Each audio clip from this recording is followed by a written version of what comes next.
Motherhood is not a job. Motherhood, fatherhood, wife, husband, partner, friend, these are not jobs to perform or to meet certain requirements and expectations of. We often step into these roles because of learned associations of what it means to be a mother, father, partner, sibling, friend. And when we treat them as a job, as something to meet expectations or requirements of based on our concept of what it means to be a mother, a father, a partner, a wife, a husband, a friend, we end up leaving our true essence, the authentic way of motherhood and fatherhood, because these things live in you. Mothering lives in you. Fathering lives in you. Friending lives in you. I'm going to say it that way. It's different when you're trying versus when you're being. So, hey, I'm Amanda Baker. I'm a licensed clinical social worker, 500-hour trained yoga instructor, specialty in yoga psychology. I help people, or I work with people. I should say I co-create with people, because when I step into my being as one who is creating through therapeutic yoga, through therapy, through creativity, I am much more effective. My energy rises because it's me, as opposed to the trying and the effort that leads to what many call burnout or fatigue, irritability, depression, increased anxiety, and stress. So I'm here. Welcome to the You Amaze Me recording. This is where story meets soul and soul meets story. And here I am today on the floor because the lighting appeared better. I love the sunlight right back there, kicking off, bouncing off the chair. And this is how I used to record. And so it's funny, as I decided that I wanted to record myself, stream of consciousness today, I typically sit on the floor, though the lighting was really dark, and I figured, well, let me go back to my original roots. Let me go back to how I used to record myself when I would do these like few minute stream of consciousness of talking to myself. And I used to do it like this. So here we are, back in action. So welcome. So take a moment to pause, be here with me, breathe, take a breath in and take a breath, slowing down. So whatever wisdom might come in between me and you who's listening, let it arrive. Let it reveal itself. And so as I noted, right in the first few seconds of popping on here, something that came up this week, and that's where a lot of these insights come from through discussions, whether it's with myself or with a client, with a friend, with a family member, where I'll all of a sudden have what I consider like an aha moment or a breakthrough. And those can happen in your typical traditional talk therapy. But that comes from more, or that tends to be a little bit more through analysis versus just speaking openly and then having an intuitive hit. And so I'm talking a lot with people about burnout, because many people are showing up, or maybe collective consciousness is shining some light, illuminating some light on burnout, that we tend to associate burnout as just working long hours or having too many responsibilities and projects to do at work. But I look at burnout as more from that deep inner core of not fully knowing who you are and living who you are, and from potentially a place of unworthiness, that when we associate our worth and our value as having to earn it. And so we tend to show up in roles and jobs, especially our work, when you get hired and you're working under people, there is a job responsibility. There are things that you are expected to do. And when those expectations align with you, because they naturally go into your skills, your talents, your abilities, and a willingness to want to grow and be challenged, you're going to have more energy in that, in showing up and engaging in the tasks of your job. It's going to energize you when it's something that you're passionate about. And I'm not saying you're never going to feel stressed or tired from these things, but it's a different level of fatigue when it's something that no longer sparks your soul or lights you up. And that can change over time. You might enjoy doing something, and then slowly that might start to fade. And sometimes it might start to fade because your time, your energy, your effort, and attention are going to other things that take away from you being able to channel your skills, your talents, your passions, your abilities, your natural flow state into what you're passionate about. So in myself, in being a therapist, I love the engagement with people. I truly enjoy doing it. I show up and I'm present in it, and I feel that there's a natural essence that supports me and the person or people that I'm working with. What I didn't love was seeing 10 people in a day or having to write the treatment plans in a very specific way. Yes, I believe it's helpful and necessary to have a treatment plan to know maybe what symptoms I'm working with, or what areas this person wants to grow in, what they want to open up more to within themselves, and what things they might want to reduce. I should say symptoms that you want to reduce and areas that you want to grow in. Though when you have to write them in an objective way, when things require specific wording per a board that reviews them and then decides whether someone is medically necessary to receive this service, or whether they're going to insurance, whether they're going to pay, or whether you are being what is considered an ethical therapist by someone else's standards. So those things over time started to drain me.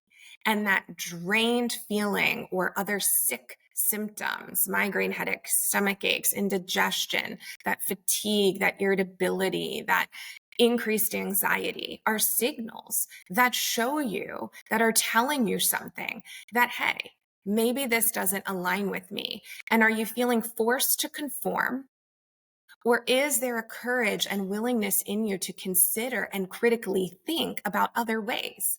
That doesn't mean you go and just completely rebel against these things, but I invite you to really critically think, and in the same notion or within the same uh, experience with yourself, to connect you with your inner senses within your body. What is your body telling you? Do you need more of a break? Do you need to assert yourself?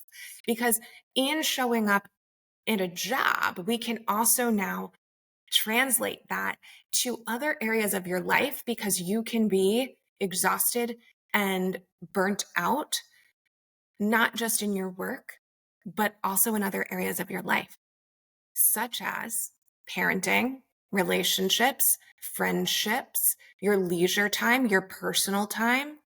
When you engage in a hobby that hopefully is something that you choose to engage in because you love it and you enjoy it, are you trying to be it versus are you stepping in and truly are the essence of that? So if you love playing an instrument, are you going in trying to be better than you currently are? Not because I'm not saying that you don't want to, that you don't have that intention to improve, but are you stepping into that fun, carefree, playing the instrument because it's naturally flowing through you in the state that you are in? And that might be a beginner. That might be like a child, right? Like a child who maybe sees a piano and runs over to the piano and just starts smashing on the keys because that's where they are, right there, right then. They're not critiquing themselves. They're not trying to get the notes exactly correct. And does that mean that they're not playing the piano? They're playing the piano. They are a creator.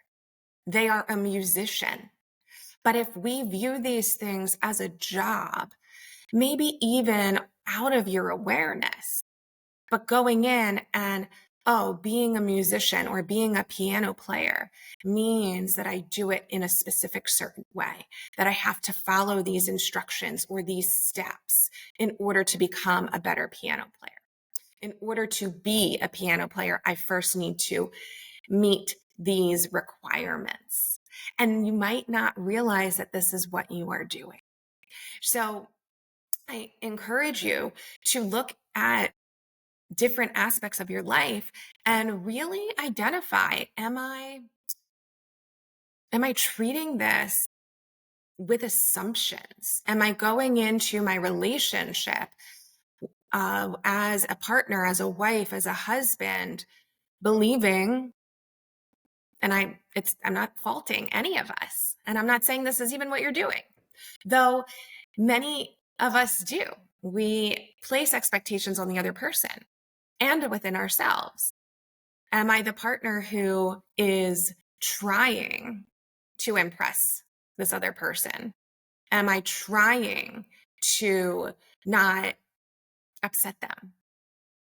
So that walking on eggshells feeling that many people will describe within relationships, because they're nervous, they're scared of upsetting the other person simply by being themselves. And when we get into some of the recommendations, right? Don't be needy, or don't ever be irritable.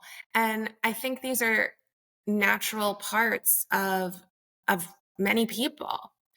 And when we can show up in being yourself in the state that you are in, of course, with some awareness of, am I approaching this from a place of, I need this other person to be a certain way? Am I showing up because I need this other person to respond to me, or to validate me, or to care for me?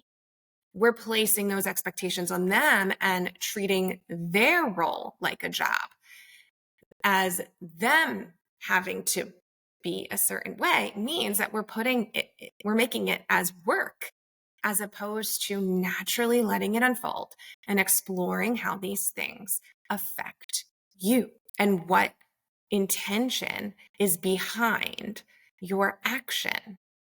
Is it because you are trying to be good at this thing, this role?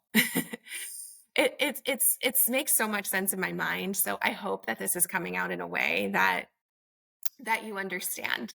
And if you don't, then please ask questions. Please ask questions, because I don't plan these things. And so what I speak, it just comes. And that's me being a creator in the present moment. And then I notice the part of me that is considering how it lands for you.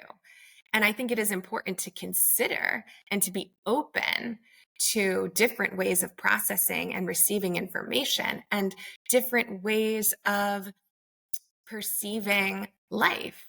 And so right now I am perceiving that myself and others might be treating their life in roles as work.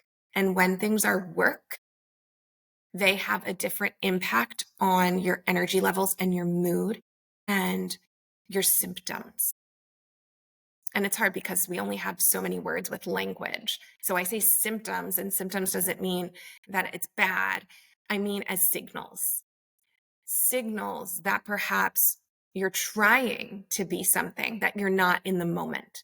And so when you identify yourself as being something in the moment of, I am a mother, I have a 7, almost 8-year-old son.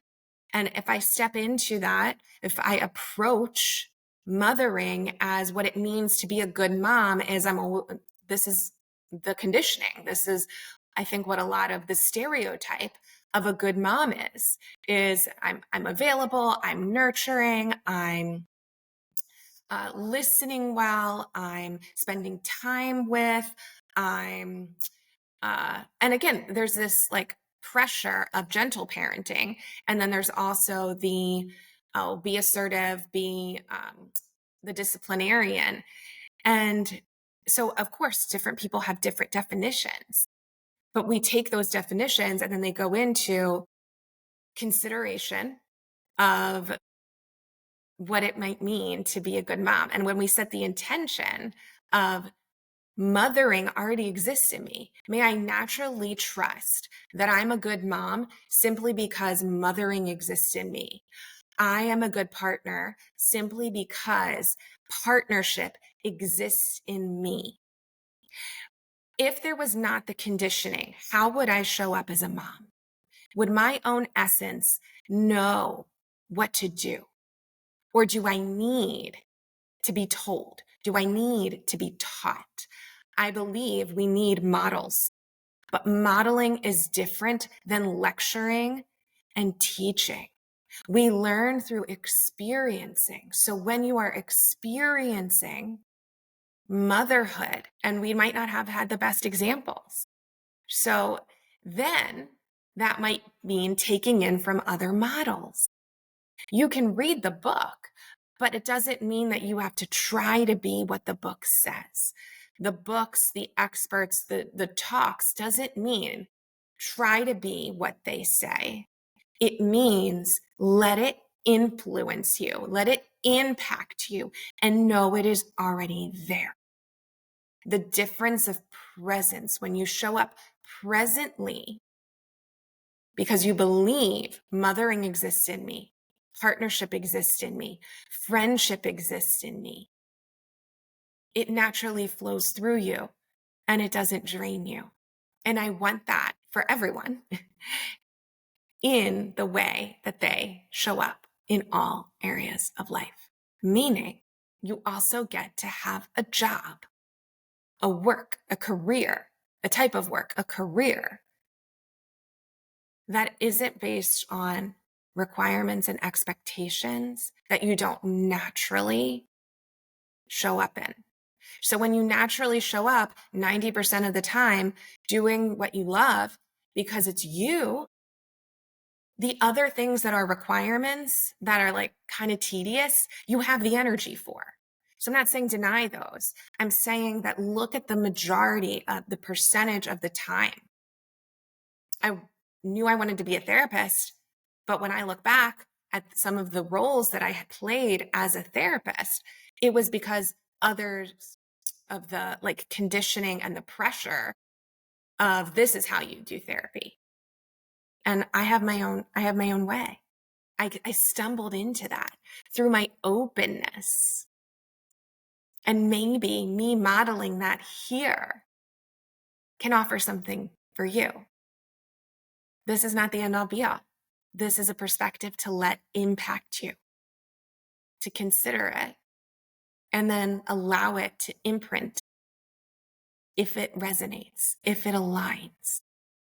And when it does, you'll naturally feel that essence. You'll naturally make the decisions that align with you. So that's my roundabout way of talking about how we tend to treat many things as jobs. And no wonder you're tired. No wonder you're stressed. No wonder you're anxious and irritable or struggling with physical symptoms. Doesn't mean you got to make a big change. It means claiming what already exists in you that you get to open up to because it's there, but you need more access, more space. And how do you get there? You pause, you breathe.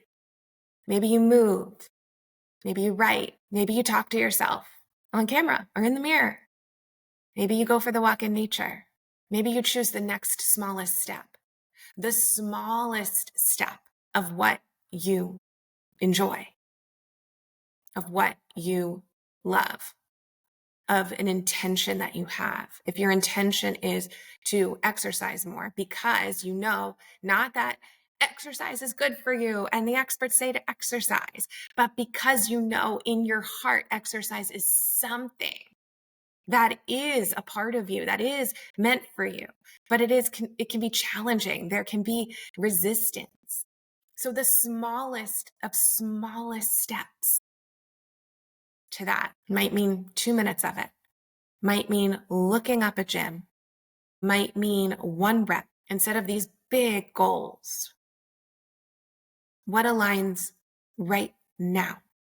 Right now. You can stop the video and Go do that. Many people show up wanting some really big how to transform and change and be better. And in my heart, I know that you are already whole. You're already complete. You've already done all the work. It's already there. It's opening yourself up to what is already there. You're already capable. You're already motivated. It's the fear. It's the doubt. It's the anxiety. It's the polarization that gets in the way. And that doesn't mean we need to vanish the side that's doubtful or insecure. It's holding the space, opening up that, yes, I have some doubts and insecurities, and I want blank. What do you deeply want for yourself? What are you denying in yourself? Do you want to write a book? Do you want to be on stage? Do you want to express something? Do you want to write a song? Do you want to own a Fortune 500 company? What's one smallest of smallest steps to get there? And if you want it, if you can think of it, then it's possible because you can think of it. And so then it exists in you. It's not something that you have to try to become. It's believing and knowing that that essence is already in you. And so you don't need all of the how-to steps. You just need the moment right now. The moment right now of, I'm going to turn on the camera and I'm going to start recording, or I'm going to pick up the instrument and I'm going to play. And I am a musician. I am a creator. I am you. You're a mother. You're a partner. You're a friend. You're a parent. You're a husband. You're a sibling. They're not jobs to do. It exists in you as you. So you're going to be unique in that.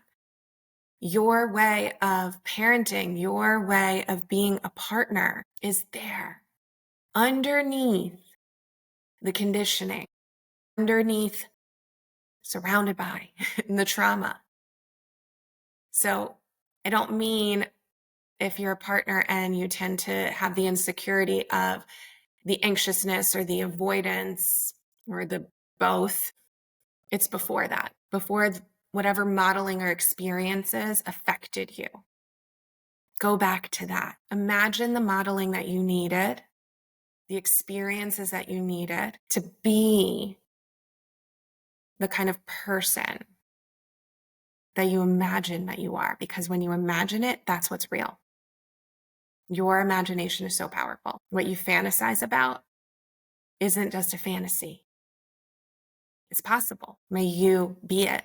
May you feel it. May you sense it in your body. And little by little. So I got a new deck. I got this Prism Oracle deck. It's a color deck, an intuition deck. We're going to pick a card. This is the experience. I'm going to shuffle. See what we get. Should I hold it up so that you can see me shuffle? It's kind of hard on my elbows. There we go. One fell. What do we have? Cleanse. Cleanse. Blue. So blue, water. Water is emotions. Cleanse. Cleansing emotions that you are not feeling. Our emotions to me are signals and we experience them in your body. But if you're detached and you're not connected to your body, your mind is going over all of the roles and all of the expectations of how to be. I mean, we could even say this here for me, how to be a content creator when I publish or post this on YouTube. I need to have a certain thumbnail and I need to have optimization and certain words and hashtags. And I'm then trying. And what am I trying for? More views, more likes, more comments? How do I want to create? I want to record this, not edit it. I don't edit it. And then I'm going to put it up there. And if it gets across to people, amazing. But there's a part of me that's like, oh no, nobody saw it. I must not be good enough. Can I cleanse myself of that? But I first have to feel. I have to feel the feeling that's fearful of embarrassment, humiliation. Notice the feelings of perhaps jealousy of others that have a lot of views, have a lot of followers. Does that mean that their message is really landing? For many of them, sure, it gets out there. Yeah. And many have amazing messages. This is for true resonance. And I can notice the feelings that keep me in that loophole of treating it like a job. And when it's treated like a job, that doesn't align because that's how I'm told it's supposed to be. And there's a difference. I can be told something and given advice, and then does it resonate? Oh, great. It imprints, it influences me. It goes into my body and into the cellular level where then I can practice and enhance and improve. I can take that constructive feedback. If it doesn't, and check if it's defensiveness versus it actually isn't my way. I don't want to do it that way. Not to be spiteful, but simply because, hey, I respect how you work. I respect how you show up and you love it and you love it. Amazing. If you want to do the thumbnails and the CEO, is that what it is? SEO optimization. You want to pay? Then yeah, blame that. But keep going. Keep going, even in the trenches. Triumph and courage can be energizing. When it comes from a belief in what you are doing is so impactful, it's greater than you. And that's what gives me chills. That's what I know what's true in my heart. Let's read what this says. Blue. Blue. Do you like the color blue? The sky. Blue is a primary color and associated with logic, honesty, trust, and communication. Ancient Egyptians celebrated the color, creating the first synthetic blue pigment. The color also has a powerful significance across cultures. Blue is connected to water and is sometimes used as a symbol of your emotional depth. Like water, blue can be cleansing physically and spiritually. Blue light can wash away feelings of sadness and is used as a treatment for seasonal affective disorder. Blue is correlated with the throat energy center, which governs communication. When blue shows up in a reading, it's a signal to honor the preciousness of this time. All of the cards that are blue have to do with crossing some sort of threshold to surrender to the flow of the current and foster a deeper sense of trust within yourself, to accept all the things in your life as they are, and what needs to change will. Cleanse is a beautiful way to show love and appreciation for yourself and your belongings and your space. It's wiping away the dust and grime and reveals the shine underneath, bringing a sense of calm and ease and clarity. Ask yourself, what could use a little extra cleansing? And can you give yourself a little more extra space? And you want to tap on that? Tapping's not always the best when on the floor, but I've done it before. So here we go. Tap on the side of the hand. So even though I don't always give myself the time and space to wipe off the old, to bring in the new, and to be where I am, I'm okay. Even though I don't always take the time to give myself reflection and cleanse, I accept myself. Even though I might not always give myself the time and space to be with my feelings, I deeply and completely love, honor, and accept myself. The eyebrow, all of the clutter, all of the clutter on the side of the eye, all the clutter that exists in my mind and my body, all of the clutter that exists in my mind and my body underneath the eye, the dust, the dust and the old underneath the nose, trying to be a certain way, the chin, trying to force outcomes underneath the arm. Anytime I'm forcing and trying, I'm working. Anytime I'm forcing and trying, I'm working. And working takes a lot of effort. The top of the head. Working is hard and draining and exhausting. Working is hard and draining and exhausting. The eyebrow, because we've given it that connotation. to the side of the eye. So maybe we need a new word. Maybe we need a new word underneath the eye. I'm cleansing myself from working these jobs. I'm cleansing myself from working these jobs underneath the nose because I'm no longer trying to earn anything. I'm no longer trying to earn anything to the chin. This is shifting to receiving. This is shifting to receiving to the chest simply because I'm being who I am. Simply because I'm being who I am underneath the arm. And what I love flows through me. And what I love flows through me to the wrist. It naturally exists in me. It naturally exists in me to the top of the head. And it enhances and grows, and it enhances and grows to the eyebrow. Because I know what's true in my heart. Because I know what's true in my heart, the side of the eye, and in my soul, and in my mind, and in my body, and in my soul, and in my mind, and in my body, beneath the eye. I pause and I breathe and I'm present. I pause and I breathe and I'm present underneath the nose so that it flows like water, that it flows like water to the chin. I'm motivated. I'm motivated. The chest, I'm committed to what I desire. I'm committed to what I desire. These words, mother, partner, father, friend, human, naturally are my essence. Naturally are my essence. They're there for you and me. They're there for you and me. To the top of the head and others to the eyebrow. This is safety and trust. This is safety and trust to the side of the eye. In my wholeness, underneath the eye.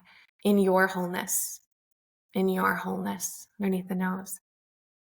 That yourself holds the space for all of you. Yourself holds the space for all of you. To the chin.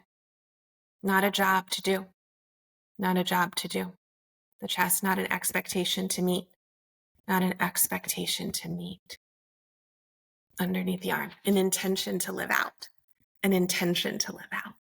To the wrist. A purpose to live out. A purpose to live out. To the top of the head. In full alignment. In mind, body, and heart. In light, love, magic, and miracles. In full alignment, in mind, body, and heart, in light and love and magic and miracles. Oh, release. Breathe. Notice how that was. Take it in. You were born with aspects of you that naturally know how to be. If you naturally know how to connect, and that's fostered with other modeling and experiences, you won't need to do anything for connection. You will be it. It will occur. But if you had experiences that did not connect in the way that you connect, then of course you developed ways of meeting that need, of meeting the outcome, because connection is innate. Connection is necessary. So if connection didn't connect in how you connect in your carefree, childlike, playful nature or creative nature, in your interests, if there wasn't that connection, then of course, in your brilliance, you learned, well, that didn't work to connect, so I'll connect in how they want me to connect. Connection means I need to be obedient, then I'm going to be fully obedient.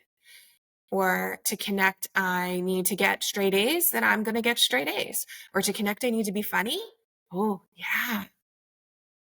I have to be funny to connect. Then I'm going to be funny. I'm going to perform funny. I'm going to, or humor, or sarcasm. People like me when I'm sarcastic? People like you when you're sexy? Or are you naturally that? Or did you hide that? Do you hide your humor? If you learned that that's what gets you more attention, you might start working really hard for that. Because again, maybe you desire attention, you desire recognition. And so you start treating it like a job as opposed to discovering yourself again for who you naturally are, that you naturally know how to connect. You naturally know how to receive. It's not something to figure out, like a problem to solve. It's something to remember to come back to and access within yourself because you are opening up and allowing it, integrating in, imprinting this belief that you already know how. So you take the smallest step, the smallest step. And you might have to be in the discomfort. It might be extremely uncomfortable at first. That's the challenge. Love the challenge. Love the challenge. Thank you for showing up for yourself and being here with me in all the messiness, in all the light, the dark, the magic, the miracles, the humanness, the full spectrum of your being in all emotions. As important, the ones that you cleanse, the ones that you feel. You amaze me. I love you. And please, if you'd like, go ahead, check out my website, like and comment, subscribe, and share. Till next time.